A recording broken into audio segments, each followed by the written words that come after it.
plus économique à présent. Avec cette petite note positive hier à la veille de Noël, le nombre de demandeurs d'emploi de catégorie A, c'est-à-dire sans aucune activité, a diminué de 0,4%, c'est-à-dire 15 000 personnes selon les chiffres publiés hier par le Pôle emploi et le ministère du Travail. Il s'établit donc à 3 574 800 personnes. La ministre du Travail, Myriam El Khomri, y voit la confirmation d'une tendance à la stabilisation. Le problème finalement, Rudy, c'est que depuis 2 ans, aucune baisse ne s'est concrétisée 2 mois de suite. Absolument. Et c'est vrai que cette nouvelle apparaît un petit peu comme un cadeau de Noël sous le sapin du gouvernement. Donc ce chiffre de moins 0,4%, ça c'est un autre chiffre qu'on verra tout à l'heure. Alors du côté du gouvernement, on est satisfait, mais on veut pas forcément trop en faire. Je vous propose justement d'écouter la ministre du Travail, Myriam El Khomri.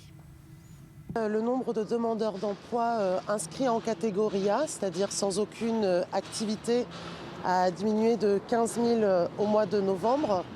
Cette baisse qui intervient après une hausse du mois d'octobre confirme 2 choses. La première, c'est que la reprise de l'activité économique est là, mais qu'elle est encore graduelle.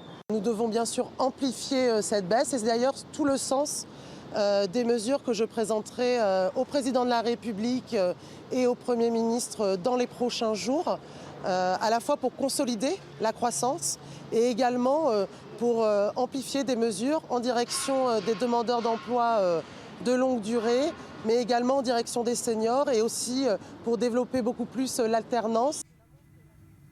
Voilà, elle a raison de ne pas fanfaronner parce que ces chiffres restent à tempérer. Alors déjà, ils prennent, vous l'avez dit, en compte que le chômage de catégorie A, si on comptabilise l'ensemble des catégories, c'est-à-dire A, B et C, incluant donc ceux qui ont une activité réduite, eh bien, le chiffre des demandeurs d'emploi s'élève à plus de 5 442 500 chômeurs. Il est donc en hausse de 0,1% et il est sur un mois, et il est en hausse de 5,1% sur un an. Autre point noir de ces chiffres, le chômage des seniors et le chômage de longue durée, ce sont des chômages qui continuent d'augmenter et voilà, plus qu'une baisse du chômage, on devrait parler de stabilisation de la hausse.